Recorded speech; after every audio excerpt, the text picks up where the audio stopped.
Bem, meus amigos e amigas, vamos continuar conversando sobre economia, batendo o nosso papo sobre economia. Peço que façam inscrição no canal, que ativem as notificações no YouTube, botem lá o polegar no YouTube, enfim. Isso é sempre muito importante, muito legal aqui para o nosso trabalho, tá certo?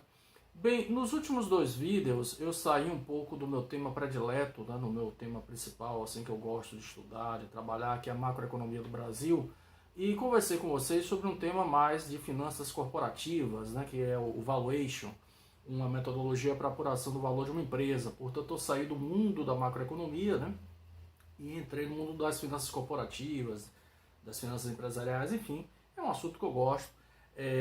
Na verdade, a ideia é fazer 3 vídeos sobre valuation, né, porque o assunto comporta isso, né, 3 vídeos, vai ser uma trilogia sobre valuation.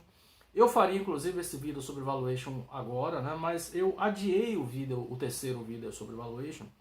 Eu adiei um pouquinho porque surgiu recentemente, há poucos dias atrás, uma informação na imprensa, uma notícia na imprensa, que eu acho de muita relevância, que é muito importante a gente discutir, apresentar esse relatório que foi divulgado, enfim, esses números, para a gente tomar pé do que está acontecendo com a economia brasileira, tá certo? Então eu adiei um pouquinho o vídeo sobre valuation, vamos voltar, né, vamos dizer assim, a conversar sobre macroeconomia, porque há poucos dias foi divulgado um relatório da ONU sobre a situação econômica mundial em 2022 e a perspectiva da economia mundial para 2022 com números muito negativos para o Brasil, né?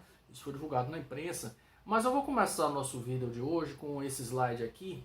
Esse slide aqui é exatamente o mesmo slide que eu usei num vídeo do finalzinho do ano, né, do finalzinho de 2021, que foi um vídeo sobre perspectivas para a economia brasileira para o ano de 2022, né? Vocês vejam que 2022 eu estou usando aqui o número do FMI para calcular a expectativa de crescimento do que eu chamo de G19. Né? G19 são as 20 maiores economias do mundo, que incluem a União Europeia. Né? Então eu tirei a União Europeia, portanto ficou G19. O Brasil, inclusive, está incluso aqui. Né? O Brasil é uma das maiores economias do mundo, ainda é, né? Graças a Deus. Está incluso aqui. Então a expectativa de crescimento para 2022 é na média, né, desses países, de 4,1%, né? O Brasil puxando para baixo essa média, mas é verdade. E o Brasil tinha uma expectativa de crescimento de 0,5%. Esse 0,5% é com base no boletim Focus do Banco Central, né? Portanto, a expectativa para 2022 é muito baixa, né?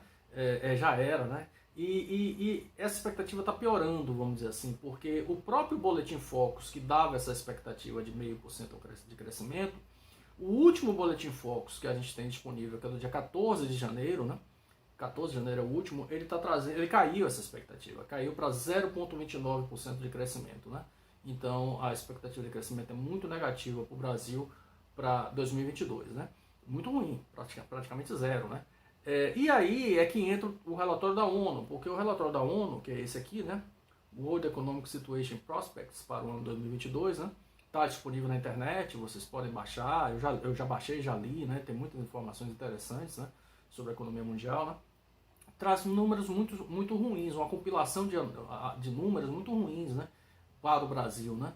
Porque de acordo com a ONU, veja só, o mundo vai crescer 4% em 2022, né? Então não caiam naquele papo de que a crise é mundial, o Brasil não está crescendo, mas o mundo não está crescendo. Não, não é verdade, né? O mundo sofreu muito em 2020, né? O mundo inteiro, inclusive o Brasil, né, por causa da crise da Covid. 2021 já foi um ano de recuperação, né, o mundo já voltou a se recuperar, inclusive por causa da vacina, né, da amplitude da vacina, da retomada das atividades econômicas. O Brasil, ano passado, a expectativa é que vai crescer ao redor de 4,5%, né, os números estão dizendo isso, depois da queda brutal que a gente teve em 2020, né. Então 2021 já foi um ano de recuperação e 2022 continua sendo um ano de recuperação. Continua sendo um ano de recuperação, apesar da variante Ômicron, que está aí assustando, né? Veja que os números aqui do relatório estão apontando isso, ou seja, o mundo vai crescer 4%, a expectativa, né? A União Europeia 3,9%, né? A União Europeia é uma região riquíssima, normalmente países muito ricos crescem mais devagar, né? Mais lentamente, mas está com uma expectativa de 3,9%. Estados Unidos 3,5% de crescimento, muito alto, né? Japão 3,3%. Eu coloquei apenas algumas informações aqui para a gente ter, né, a comparação do Brasil. A Argentina, a nossa vizinha, 2,2% de crescimento, a esperada, né? Então, bastante interessante, né? 2,2% bem melhor que a gente. A América do Sul, na média, 1,6%, Brasil puxando a média da América do Sul para baixo. E aí vem o Brasil com a terceira pior expectativa de crescimento. O Brasil foi considerado pelo relatório da ONU a terceira pior taxa de crescimento expectativa para 2022, uma taxa de 0,5% de crescimento. A gente perde para todo mundo e a gente só ganha para a Guiné Equatorial, com a taxa negativa, uma queda de 0,6%, e para Mianmar, uma queda de 0,8%. Ou seja, a expectativa para 2022 é que o Brasil vai perder de todos os países do mundo em termos de ritmo de crescimento e só vai conseguir ganhar de Guiné Equatorial, um país muito pequeno, né, que fica ali na costa ocidental da África, e de Mianmar, um país do Sudeste Asiático. A gente vai tomar pau de todo mundo. Terceira pior taxa de crescimento. Isso é muito triste para o Brasil. Isso é muito triste. Eu acho que a gente não pode deixar essas informações soltas, né? Porque o futuro do Brasil está sendo construído agora, né? E o Brasil está com dificuldade de crescimento desde 2015, né? Desde 2015 que a gente tem muita dificuldade de crescimento, tivemos uma grande queda em 2015, 2016, de lá para cá a gente tem crescido muito pouco, caímos em 2020 por causa da Covid, ok, mas o mundo todo caiu. O ano passado a gente cresceu um pouquinho, mas o mundo todo já voltou a crescer mais, e esse ano a expectativa é a gente ficar parado, né? E o mundo crescendo. Então é uma situação muito negativa isso. Isso não pode ficar solto, as pessoas precisam discutir isso, né? O que está acontecendo com o nosso país. E aí eu fiz o gráfico, né? Peguei esses números todos, plotei o gráfico, está aqui o gráfico, né? Dos 182 países, o Brasil lá no finalzinho da curva, né? Com 0,5% de expectativa de crescimento, a mediana da série 4%, né? A média e a mediana coincidiu de serem iguais, né? Em 4%. Aqui os países que estão exatamente na mediana da série, só para a gente ter uma noção, né? Então o Brasil com uma esperança de crescimento muito pequena em 2022, né? Bom, logo depois dessa divulgação, saiu na imprensa um outro relatório também, e aí até uma brincadeira, quando eu era criança a gente brincava um pouco, né? Tinha algumas brincadeiras assim que a gente dizia assim, bom, além da queda, o coice, né? Ou seja, quando a situação é ruim, além da queda, o coice, porque depois dos números da ONU, né, saiu esse relatório da empresa de consultoria PwC, né? A antiga PricewaterhouseCoopers, uma grande empresa de consultoria, muito respeitada no mundo inteiro, enfim, que todo ano ela faz um relatório, ela divulga um relatório através de entrevistas, né? Faz entrevistas com vários CEOs, né? Executivos de muitas empresas internacionais, multinacionais, transnacionais, e uma das perguntas é qual o país, né, em que você, CEO, acredita que sua empresa vai aportar recursos para fazer novos projetos de investimento, etc., para produção, ampliação no próximo ano, né? Qual o país que você acredita, né, pela estratégia da sua empresa, a empresa vai fazer novos investimentos para o próximo ano e tal. Esse relatório é feito há vários anos. E em 2011, 2012, 2013, né, o Brasil era a terceira opção. O Brasil só perdia para Estados Unidos e China. Então o Brasil era tipo assim um queridinho das empresas multinacionais, né, porque a gente estava em terceira colocação com possibilidade de aporte de investimentos, né, que era bom, né, claro. 2022, esse ano, a gente caiu para a 10ª colocação. Então, isso foi divulgado na imprensa, né? A imprensa, de alguma forma, repercutiu um pouco esse relatório, né? Então, em 7 anos, a gente perdeu 7 posições no interesse das multinacionais e transnacionais em aportar investimentos no nosso país para produção, ampliação da capacidade produtiva das empresas, enfim. E o que é muito triste, a gente perdeu 7 posições.